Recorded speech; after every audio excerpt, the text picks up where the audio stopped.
नमस्ते मित्रों, आप सबों का मैं Narendra Kumar wellness consultant entrepreneur trainer दिल की गहराइयों से अपने लिविंग हैप्पीली चैनल में स्वागत करता हूं। और आज से हम एक नई यात्रा पर निकल रहे हैं, एक श्रृंखला के रूप में, जहां की आपको इंग्लिश, स्पोकन इंग्लिश सिखाया जाएगा, जिसमें कि ट्रांसलेशन, ग्रामर सिखाई जाएगी। यह वीडियो उन सभी के लिए फायदेमंद हो रहा है जो कि किसी न किसी कंपटीशन के लिए तैयारी कर रहे हैं, या हाई स्कूल या कॉलेज में या प्राइमरी मिडिल में भी पढ़ रहे हो, जो कि अभी तक अंग्रेजी मीडियम में या तो पढ़ नहीं पाए या अंग्रेजी मीडियम में पढ़ पाए तो अपना अंग्रेजी मजबूत नहीं कर पाए, जो कि फ्लुएंटली इंग्लिश नहीं बोल पा रहे हैं। और कई लोग ऐसे भी हो सकते हैं जो कि अंग्रेजी में अपना बेहतर कंट्रोल नहीं रख पाए आज तक अपने अध्ययन के दौरान। तो अब इस वीडियो को देखने के बाद निश्चित ही वो अपने आप को सशक्त पाएंगे। यह वीडियो उन सभी को समर्पित है जो कि अपना अंग्रेजी मजबूत करना चाहते हैं। आज हम सबको यह ज्ञात है कि अंग्रेजी के बिना अगर आप चाहते हैं कि अपनी कैरियर को और ब्राइट कर सकें, आगे बढ़ सकें, तो बहुत ही मुश्किल भरा आपका पथ है। तो बेहतर है कि हम इस तथ्य को समझें और अंग्रेजी को बेहतर से बेहतर समझ पाएं। मैं इसमें भरपूर प्रयास किया हूं कि आपके लेवल को बिल्कुल लो लेवल से लेके हाई लेवल तक, यानी कि 3 लेवल में हमने इस कोर्स को डिजाइन किया है, जो आप सबों के लिए फ्रीली यूट्यूब पर उपलब्ध है। इसमें पहला बेसिक है, फिर इंटरमीडिएट है और फिर एडवांस की यात्रा। तो आज की इस बड़ी सी श्रृंखला में पहली वीडियो में मैं स्वागत करता हूं। हम आपको आगे की यात्रा कराएं इससे पहले मैं नरेंद्र कुमार वेलनेस कंसल्टेंट आप सबों से विनम्र निवेदन करता हूं कि अगर हमारे चैनल में लिविंग हैप्पीली में आप पहली बार आए हैं तो अवश्य ही सब्सक्राइब कर लें, लाइक करें, कमेंट करें, शेयर करें अपने सगे संबंधियों के साथ और बेल आइकन अवश्य ही पुश करें ताकि हमारे द्वारा बनाई हुई सारी वीडियो का नोटिफिकेशन आपको मिल सके। तो आइए हम आगे की यात्रा आपको करवाते हैं। यहाँ आप देख पाएंगे तरह तरह की सेंटेंस। आज हम चूंकि बिल्कुल ही स्टार्टिंग में लेके चल रहे हैं, तो आइए आपको हम लेके चलते हैं बिल्कुल ही स्टार्टिंग में, और यहाँ से आपकी यात्रा प्रारंभ हो जाएगी। जैसा कि आप टाइटल देख पा रहे होंगे, हमने एक बुक भी जल्द ही शीघ्र ही पब्लिश करने का इरादा कर लिया है, जिसका नाम है easily and quickly fluent spoken English translation and grammar. यानी कि इस सीरीज का ही पूरा मेरे द्वारा ही लिखा हुआ यह पुस्तक पर आधारित होगा। Learn fluent spoken English translation and grammar easily and quickly. बड़े ही शीघ्रता पूर्वक आप सीख सकते हैं इसे, बशर्ते कि आप इसमें प्रैक्टिस करते रहें। जब आप प्रैक्टिस करेंगे तब जाके आपको यह आसान लगेगा और आपके लिए भी यह होगा। इस कोर्सेस का जो मुख्य उद्देश्य है, ऑब्जेक्टिव है, आप सबों के साथ बेसिक नॉलेज तत्काल में साझा करूंगा अंग्रेजी के, ट्रांसलेशन के, ग्रामर के, जो कि बड़ा ही आसान पूर्वक और हंसी मजाक में ही हो जाएंगे। आपको तनिक भी गंभीर होने की आवश्यकता नहीं पड़ेगी। अब देखिए, जो मुख्य बातें हैं इस कोर्सेस की, जो सैलिएंट फीचर्स हैं, ये मैं बता दूं कि इसे मैंने बिल्कुल ही आसान, इजी और आपके लिए रोचक बनाने का प्रयास किया हूं। ऐसा नहीं लगेगा कि हम कोई बहुत बड़ा चीज सीखने जा रहे हैं, विदेशी भाषा सीखने जा रहे हैं। इसे हमने पूरे ही आपके रुचि के अनुसार इंटरेस्टिंग बनाए रखने का प्रयास किया है। हर टॉपिक को हमने बड़ी ही बेहतर तरीके से एक्सप्लेन करेंगे, उसके उदाहरण भी प्रस्तुत करेंगे, जो कि सभी भागीदार को और भी बेहतर तरीके से ट्रांसलेशन और ग्रामर सीखने में मदद करेगा, एक बड़ा ही आसान तरीका से और रोचक पूर्ण तरीके से। इसमें हमने कई जगह आप देखेंगे कि मस्ट रिमेंबर पॉइंट्स भी हम आपको बताते जाएंगे, जो कि आप जरूर नोट कीजिए, उन सबों को याद कीजिए, ताकि आप बड़े ही आसानी से इसे समझ सकें और अपने मस्तिष्क में परमानेंट इसे इनग्रेव कर सकें। इसमें हमने कई तरह के रियल लाइफ एक्सरसाइजेज को भी कवर किया है, जहाँ की आप देखेंगे कि कुछ यूनिवर्सल ट्रूथ हैं, कुछ फ्रेजेज हैं, कुछ कोटेशन हैं। इन सबों का भी हमने सहारा लिया है ताकि आपको डबल, आप तो ग्रामर सीख ही रहे हैं, ट्रांसलेशन सीख ही रहे हैं और उन नैतिक बातों को भी सीख रहे हैं। तो ये सब रियल लाइफ सिचुएशन पर है जो कि आपको मदद करेंगे अपने इंग्लिश लैंग्वेज पर प्रॉपर्ली आप नियंत्रण कर सकें, कमांड कर सकें।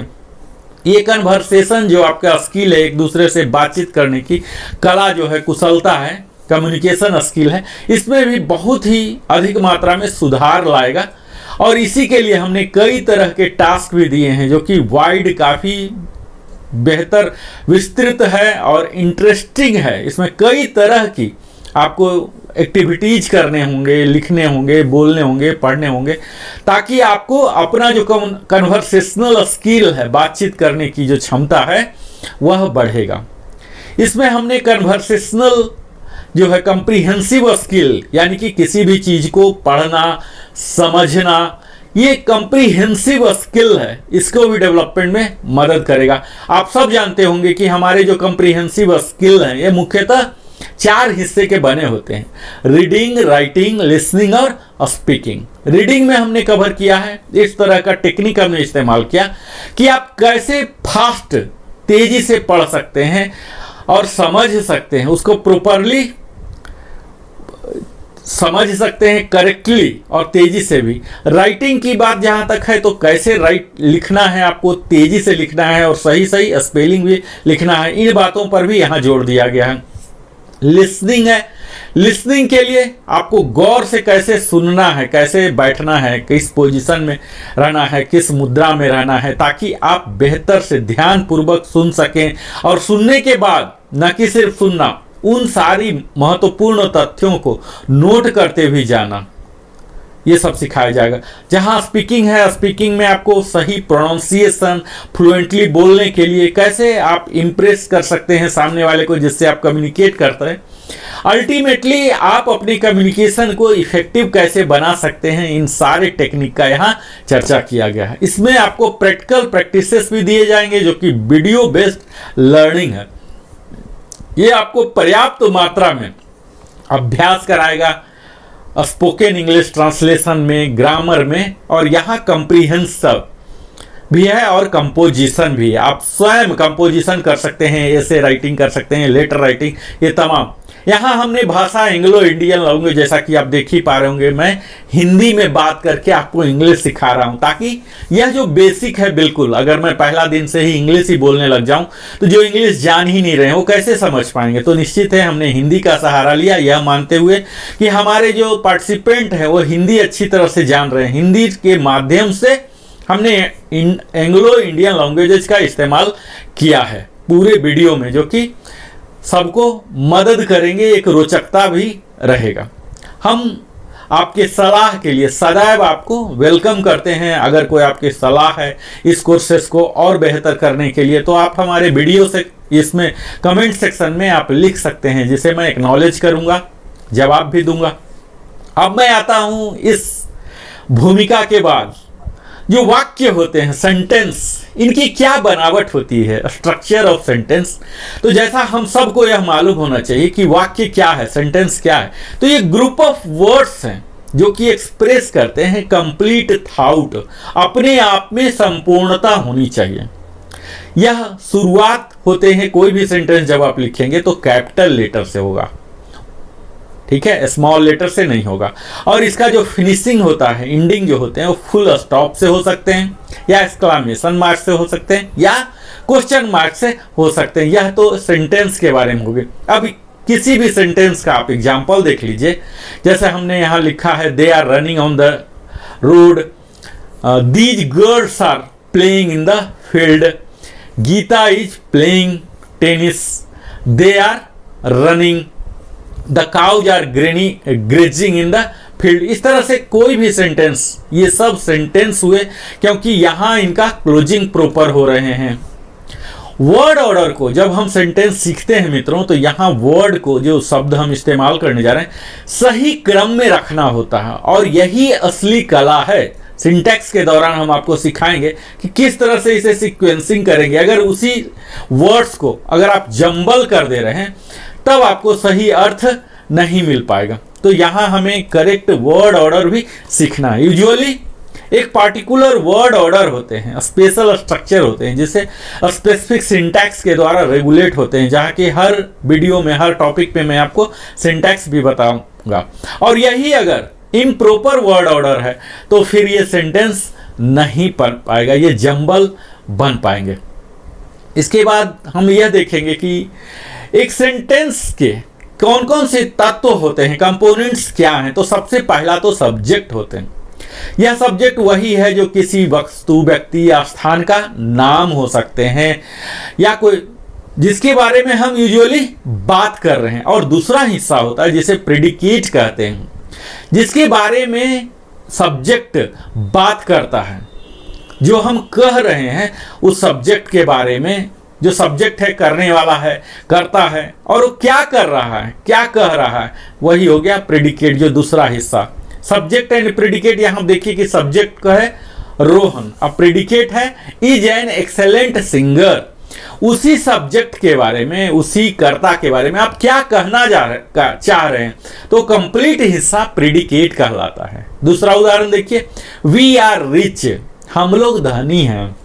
The rich man play golf in the ground, धनी व्यक्ति ग्राउंड में, मैदान में गोल्फ खेलते हैं। डांसिंग इज एन आर्ट, तो डांसिंग यहां देख लीजिए क्या हो गया, सब्जेक्ट की भांति इस्तेमाल हो रहा। The tutor went out from the class, tutor class से बाहर गया। तो यहां दोनों हिस्सा आप समझ पा रहे हैं कि कितने टुकड़े होते हैं। अब आपको यह पता नहीं लग रहा कि सब्जेक्ट कौन सा है। फाइंडिंग सब्जेक्ट यह एक कला है मित्रों।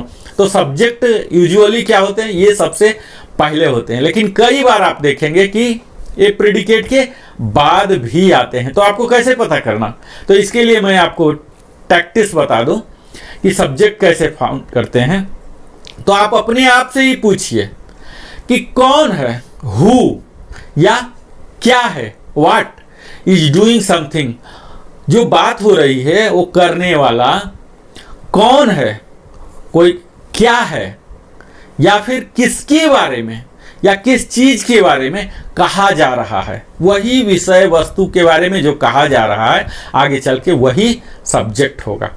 आपको अगर वर्ब को लोकेट करना है कि कौन सी क्रिया इसमें हो रही है, तो उसके लिए क्या करना पड़ेगा, आपको एक्सप्रेसिंग एक्शन, और तब आपको पूछना पड़ेगा कि कौन क्या कर रहा है। हु के बाद वर्ब लगाइए, कौन काम कर रहा है, या व्हाट के बाद वर्ब लगाइए, तब आपको पता लग जाएगा कि वर्ब क्या है, कौन सी क्रिया है। तो यह तो हो गई कि आपको कैसे पता करना है। अब अगर इस श्रृंखला से आप हमारे साथ अगर जुड़े रहेंगे तो दावा हम प्रस्तुत कर सकते हैं, गारंटी दे सकते हैं कि आप फ्लुएंटली स्पोकन इंग्लिश बोल सकते हैं, ट्रांसलेशन सीख सकते हैं, ग्रामर सीख सकते हैं, जो कि आपको वेरियस कंपटीशन में भी मदद करेंगे। और ये सब जो होंगे बड़ा ही इजीली और क्विकली आप अचीव कर सकते हैं। अब मैं बात करने जा रहा हूं काइंड्स ऑफ सेंटेंसेज, उसके कितने प्रकार होते हैं। तो यहां मित्रों आप 5 तरह के सेंटेंस को जानेंगे। पहला है असर्टिव, या उसे डिक्लेरेटिव भी कहते हैं। दूसरा है इंट्रोगेटिव, जो सवाल प्रश्न सूचक प्रश्नवाद बोलते हैं। इंपेरेटिव सेंटेंसेस, जो कि आदेश या रिक्वेस्ट भरे होते हैं। एक्सक्लामेटरी, जो विस्मयादिबोधक वाक्य कहलाते हैं। और ऑप्टेटिव होते हैं, हम किसी को दुआएं देते हैं, कर्स करते हैं। ये तो इस तरह के 5 सेंटेंस को हम एक एक करके देखेंगे। पहला है असर्टिव और डिक्लेरेटिव। ये क्या एक्सप्रेस करते हैं, तो ये एक्सप्रेस करते हैं किसी फैक्ट्स को, तथ्य को, एक्शन को, क्रिया को, काम को, हैपनिंग को, कुछ हो रहा है। यह असर्टिव सेंटेंस मूलतः 2 प्रकार के होते हैं, पॉजिटिव सेंटेंस और निगेटिव सेंटेंस, जिसे एफर्मेटिव और निगेटिव बोलते हैं। ये इंट्स होंगे फुल स्टॉप के साथ। यहां देखिए हमने 2 उदाहरण दिया है। Honesty is the best policy, यह पॉजिटिव सेंटेंस है। The sun rises in the east, इसी को आप निगेटिव भी बना सकते हैं। The sun doesn't rise in the east, the sun doesn't sit in the west, इस तरह से भी आप बना सकते हैं। दूसरा है इंट्रोगेटिव सेंटेंसेज, प्रश्न सूचक प्रश्नवाचक वाक्य। यहां हेल्पिंग वर्ब आपको स्टार्टिंग में आएंगे। 2 तरह के मूलतः होते हैं। पहला होते हैं जिसका आंसर यस या नो में देते हैं और उसका एंडिंग होगा interrogative pronoun, interrogative question marks से। इंट्रोगेशन मार्क बोलते हैं। और दूसरा जो होता है उसका होता है इंट्रोगेटिव प्रोनाउन से स्टार्ट होता है और उसके बाद हेल्पिंग वर्ब लगते हैं, जिसकी कि आंसर आपको अगर देना है तो डायरेक्टली एक स्टेटमेंट आपको देना पड़ेगा, यस या नो से नहीं होगा, और इसका एंड भी क्वेश्चन मार्क से होता है। Are they going to Mumbai, क्या वो लोग मुंबई जा रहे हैं? मे आई हेल्प यू, क्या मैं आपकी मदद कर सकता हूं? व्हाट इज योर नेम, आपका नाम क्या है? तो यहां देखिए लास्ट सेंटेंस में व्हाट जो है यहां इंट्रोगेटिव प्रोनाउन के रूप में यह इस्तेमाल किया गया है। अब तीसरा हम लेंगे इंपेरेटिव सेंटेंसेज। यहां ये क्या हो रहे हैं, हम किसी को या तो प्रस्ताव दे रहे हैं या आदेश दे रहे हैं। तो ये जो शुरुआत यूजुअली हम देख रहे हैं कि सब्जेक्ट से शुरुआत होते हैं, तो यहाँ इंपेरेटिव सेंटेंस सब्जेक्ट से शुरुआत नहीं होते हैं और ये भी फुल स्टॉप से समाप्त होंगे। ये क्या दिखाते हैं, कमांड्स होंगे, रिक्वेस्ट होंगे, पीसेस ऑफ एडवाइस या प्रपोजल हो सकते हैं, हमारे आग्रह हो सकते हैं, और कोई सलाह देना चाहते हैं या प्रस्ताव देना चाहते हैं, ऑर्डर कर रहे हैं, कोई आदेश दे रहे हैं, तो ये सब हो जाएंगे। ये जो हम स्टार्ट करते हैं ये इन्हीं वर्ब से ही, और वर्ब फर्स्ट फॉर्म PB1 से यानी कि base form of a verb use होंगे। इसी का जो निगेटिव सेंटेंस है ये कहाँ शुरू हो जाएगा, डोंट, डू नॉट या नेवर से शुरू हो जाते हैं। इसके इंट्रोगेटिव फॉर्म नहीं होते हैं इंपेरेटिव सेंटेंस के, यानी कि ऑर्डर भी दे रहे हैं और पूछ भी रहे हैं, ऐसा नहीं होगा। इसके उदाहरण से देख लेते हैं ताकि थोड़ी सी और स्पष्टता आ जाए। Always respect your parents and teacher, ये देखिए एक पॉजिटिव एडवाइस है, सकारात्मक सलाह दिया जा रहा। Never try to cheat someone, negative advice है कि कभी मत किसी को धोखा दें। अभी देखिए एक प्रस्ताव है, let us start yoga classes on the terrace, चलिए छत पर चलते हैं और योग क्लास प्रारंभ करते हैं, एक प्रस्ताव दिया जा रहा है। Do not let it go like this, यह कमांड है, पॉजिटिव कमांड। निगेटिव कमांड है कि इस घड़ी को ऐसे ही मत जाने दीजिए, कमांड है। इसी को निगेटिव भी आप बना सकते हैं, पॉजिटिव भी बना सकते हैं, तत्काल मैंने निगेटिव लिया। Please give me a glass of water, यहाँ रिक्वेस्ट कर रहे हैं, आग्रह कर रहे हैं कि हमें एक ग्लास, कृपया हमें एक ग्लास पानी दें। एक्सक्लामेटरी सेंटेंस, ये विस्मय आदि, बड़ा ही हम आश्चर्यपूर्वक जब किसी चीज को व्यक्त करना होता है तब हम इस तरह का इस्तेमाल करते हैं।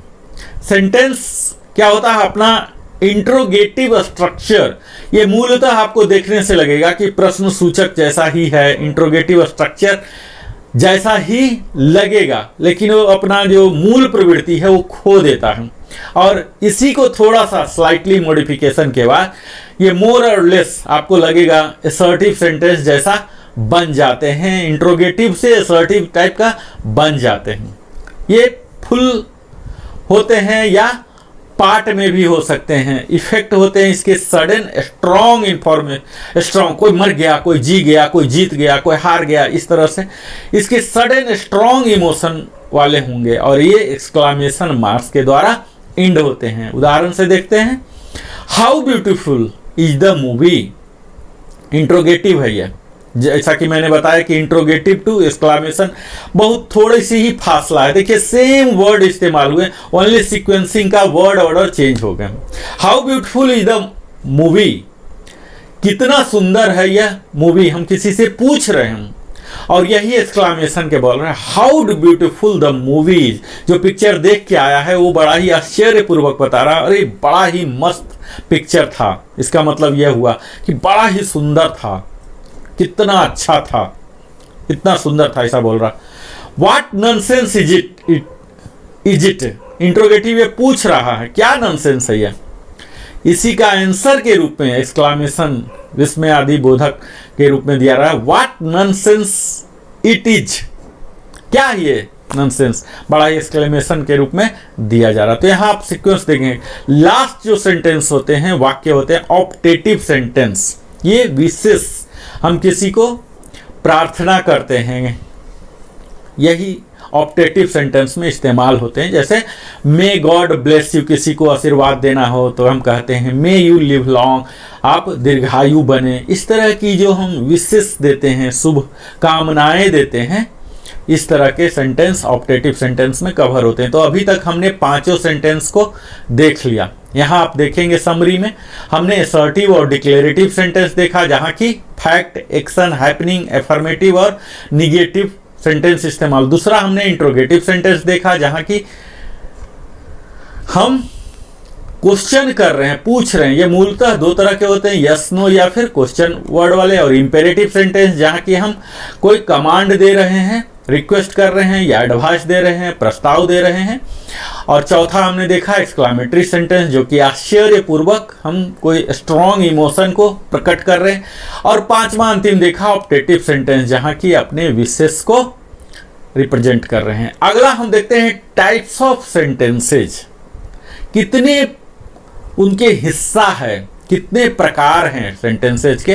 तो मूलतः आप पाएंगे कि टाइप ऑफ सेंटेंस की अगर बात की जाए तो ये तीन तरह के होते हैं। सिंपल सेंटेंस, जो कि मैं अपने कोर्स में, बेसिक कोर्स में कवर करूंगा।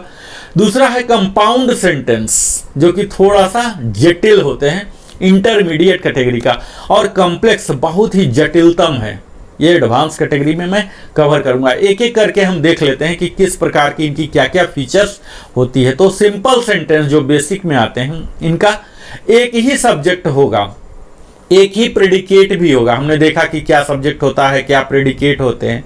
और एक ही वर्ब भी होंगे, कोई एक ही काम करता होगा।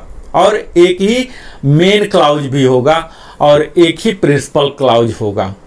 एग्जाम्पल हम देख लेते हैं कि Ram is an intelligent staff, Ram एक बुद्धिमान कर्मी है, कर्मचारी है। Who are coming with me, मेरे साथ कौन लोग आ रहे हैं, कौन कौन से लोग आ रहे हैं। The sun sets in the west, सूर्य पश्चिम में डूबता है। तो इस तरह से हम देख रहे हैं कि ये जो सिंपल सेंटेंस है, ये अफर्मेटिव, निगेटिव भी हो सकते हैं और इंट्रोगेटिव भी हो सकते हैं, इंपेरेटिव भी हो सकते हैं और एक्सक्लामेटरी भी हो सकते हैं। यानी कि हमने जो भी पांच देखा, पांचों में से कोई भी ये हो सकते हैं। अगला आता है कंपाउंड सेंटेंस, जहां की थोड़ा सा मिक्स रहेंगे। यह इंटरमीडिएट कैटेगरी में हमने रखा है। यहाँ दो या उससे ज्यादा इंडिपेंडेंट क्लाउज या मेन क्लाउज होंगे और एक कंजंक्शन की मदद ली जाती है। उस कंजंक्शन की मदद से यहाँ दोनों को जोड़े जाते हैं। बोथ द क्लाउजेज को जोड़ते हैं और फिर एक ही कंप्लीट मीनिंग एक ही मिलके देते हैं। जैसे उदाहरण देख लेते हैं, you got injured but still behaviour not change, आपको क्षति हुई है फिर भी आपका व्यवहार नहीं बदला है। The villagers are poor but honest, गांव के निवासी बड़े ही गरीब हैं फिर भी लेकिन ईमानदार हैं। He studied well and he stood first in the examination, वह अध्ययन बहुत ही अच्छी तरह से किया, तब जाकर वह एग्जामिनेशन में प्रथम आया। We are living together and working in the same office, हम लोग एक ही साथ रहते हैं और ऑफिस में भी एक ही ऑफिस में काम करते हैं। यहां आप देखिए, यहां पहली सेंटेंस में बट इस्तेमाल किया गया है, दूसरे में the villagers are poor, but यहां भी बट इस्तेमाल हुआ है। यहां ही स्टडीड वेल एंड इस्तेमाल हुआ है और यहां फिर से एंड इस्तेमाल हुआ। तो ये सब कंजंक्शन के इस्तेमाल से इसका कंपाउंडिंग कर दिया गया है, यौगिक बना दिए गए हैं इसे। अगला और अंतिम है कॉम्प्लेक्स सेंटेंस, जो कि हम आगे चल के जब बड़े बड़े आर्टिकल लिखेंगे, ऐसे लिखेंगे, तो यहाँ एडवांस कैटेगरी में यही कॉम्प्लेक्स सेंटेंस ही इस्तेमाल होने वाले हैं, जहाँ की हम बड़े बड़े सेंटेंस यूज करेंगे। कंपोजिशन, एक प्रिंसिपल क्लाउज होंगे या एक से दो सबऑर्डिनेट क्लाउज होंगे, इन सब को हम मिलाएंगे। यहाँ हमें देखना पड़ेगा कि सिर्फ एक ही या प्रिंसिपल क्लाउज होंगे या एक से ज़्यादा भी डिपेंडेंट हो सकते हैं, सबऑर्डिनेट क्लाउजेज होंगे। यानी कि यहाँ आपको वेराइटीज ऑफ क्लाउजेज मिलेंगे। सबऑर्डिनेट क्लाउज क्या होते हैं, तो ये डिपेंड करते हैं मेन क्लाउज पर, अगर इसका कंप्लीट मीनिंग लेना है। यहां उदाहरण से देख लीजिए, the bugler ran away the place when police came, police के आते ही जो लुटेरा था वो भाग गया। कितना बड़ा सेंटेंस है देखिए। वी वेर वेरी हैप्पी, एक छोटा सा अपने आप में सेंटेंस हुआ, लेकिन इसको जोड़ते हैं एज से। As our friend brought many gift for us, हम लोग खुश हैं क्योंकि हमारे मित्र ने हम लोगों के लिए ढेर सारी सौगात लाया। दे रस्ड आउटसाइड, ठीक है, ये अपने आप में है, वो लोग बाहर भागे। बिकॉज, क्योंकि it got fire in the kitchen, क्योंकि रसोई घर में आग लग गया था। Sita could not start the task, अपने आप में कंप्लीट है। अब देख लीजिए कैसे इसे कॉम्प्लेक्स बनाया गया। सीता स्टार्ट नहीं कर पाई, प्रारंभ नहीं कर पाई। व्हेन सी लेफ्ट इट, वो जब वहां से निकली तब तक वो शुरू नहीं हो पाई थी, निकल नहीं पाई थी। हमने अभी तक टाइप ऑफ सेंटेंस में 3 तरह का देखा। सिंपल सेंटेंस, जहाँ की हमने बड़े ही सिंपल एक सब्जेक्ट होंगे, एक प्रेडिकेट होंगे, एक वर्ब होंगे। कंपाउंड सेंटेंस में हमने देखा कि यहाँ एक से ज़्यादा भी हो सकते हैं, और कॉम्प्लेक्स में देखा कि वहाँ तो मल्टीपल्स हो सकते हैं। तो इस प्रकार हमने टाइप ऑफ सेंटेंस को देखा। अब हम देखते हैं कुछ ऐसे शब्द हैं जो कि कोऑर्डिनेट के क्लाउजेज के द्वारा जुड़ते हैं। ये कंपाउंड सेंटेंसेज के अंदर आते हैं और इंडिपेंडेंट कोऑर्डिनेट क्लाउज के तहत होते हैं। ये सिंपल में भी हो सकते हैं और कॉम्प्लेक्स में भी हो सकते हैं, बहुत सारे होते हैं। यहाँ मैं 4 का चर्चा करने जा रहा हूँ। पहला जिसमें और, आइदर और उसके अंदर कुछ होगा और फिर और, नाइदर कुछ अंडर होगा और फिर नॉर, या फिर एल्स। यहाँ 4 प्रकार का है। तो यहाँ ये सब म्यूचुअली एक्सक्लूसिव ऑप्शन है, ये सबको कनेक्ट करता है कोऑर्डिनेट क्लाउजेज को, और म्यूचुअली एक्सक्लूसिव ओपिनियन जो है उसको रिप्रेजेंट करते हैं। उदाहरण से देखिए कि ही शुड स्टडी हार्ड और ही विल फेल, उसे कठिन परिश्रम करना चाहिए या वह अनुत्तीर्ण हो जाएगा, असफल हो जाएगा। यहाँ और देखिए इस्तेमाल हो रहे हैं, आइदर अंडरगो द सर्जरी और वेट फॉर द वर्स्ट। या तो, आइदर का मतलब होता है या तो आप सर्जरी करवा लें, नहीं तो वर्स्ट जो सबसे खराब हो सकता है, मौत भी हो सकता है, उसके लिए आप इंतजार करें। Neither my friends nor my relative came to see me. Neither का मतलब होता है न तो मेरे मित्र और न ही मेरे संबंधी मुझे देखने को आए। तो यहां नाइदर नॉर है इस्तेमाल हो रहे। स्पीक आउट द ट्रूथ, सत्य बोलो, एल्स वरना you will be in trouble, नहीं तो आपको तकलीफ होगी, यानी कि पनिशमेंट मिलेगा। ये सब हो सकते हैं। तो यहां आपने देखा कि किस प्रकार हमने और, आइदर और नाइदर नॉर एल्स इस्तेमाल किया। अगला हम लेते हैं and not only but also, as well as. यहां 3 हम लेके चलते हैं। तो ज्वाइनिंग क्लाउज है, यहां वर्ड्स को ज्वाइन करते हैं कोऑर्डिनेट के द्वारा। और यहां एग्जांपल ले लेते हैं, he left the place and did not even return, वह जगह को छोड़ के गया, अभी तक लौटा नहीं है। Tagore was not only a great poet but also a famous lyricist. Tagore एक महान लेखक ही नहीं थे, बल्कि वो एक कवि भी थे। कवि और लेखक वो दोनों थे। Radhika is good in academies as well as in painting, मतलब वो राधिका जो है पढ़ाई लिखाई में, एकेडमिक्स में भी बेहतर है, और पेंटिंग जो आर्ट है उसमें भी वो बेहतर है, अच्छी तरह से करती है। अगला है बट, इट, स्टिल और नेवरदलेस। ये सबका अपोजिट मीनिंग जब दिखाना होगा, जैसे एंड के बाद हम, एंड भी कंजंक्शन है, तो यहाँ दोनों सेंटेंस आगे पीछे वाले दोनों सेम होंगे तब जुड़ते हैं। बट में अपोजिट मीनिंग होते हैं। यहाँ कोऑर्डिनेट क्लाउज जो है दोनों को अपोजिट मीनिंग वाले को लेके आता है। जैसे एग्जांपल से देख लीजिए, Ruchi went for 3 days leave but didn't return for a week. Ruchi नाम की लड़की 3 दिन के छुट्टी पर अवकाश पर गई, लेकिन 1 सप्ताह के बाद भी अभी तक लौटी नहीं है। He scored good marks at he is not satisfied, उसे अच्छा मार्क्स आया, अच्छा अंक प्राप्तांक आए, पर वो संतुष्ट फिर भी, एट मतलब फिर भी वो संतुष्ट नहीं है। More than a month has passed after surgery, एक सप्ताह बीत गए हैं उसको सर्जरी किए हुए, स्टिल तो भी, सी इज नॉट कंप्लीटली फिट, अभी भी पूर्णतः क्योर नहीं हो पाई है, बेहतर नहीं हो, तंदुरुस्त नहीं हो पाई है। Deepak was not prepared for the exam, Deepak परीक्षा के लिए बिल्कुल तैयार नहीं था। नेवरदलेस तो भी, ही अटेम्प्टेड द पेपर, वो तब भी पेपर में गया, एग्जाम में बैठा। तो यहाँ आप देख पा रहे हैं कि यहाँ बट, इट, स्टिल, नेवरदलेस ये सब क्लाउज को जोड़ रहा है। हम अंतिम देख लेते हैं, सो देयरफॉर और कंसिक्वेंटली, ये सब क्या होते हैं, इसके काउज और इफेक्ट्स जो हैं ये क्या करते हैं, एक सेकेंड कोऑर्डिनेटिंग क्लाउज को फॉलो करते हैं पहले वाले से लेके।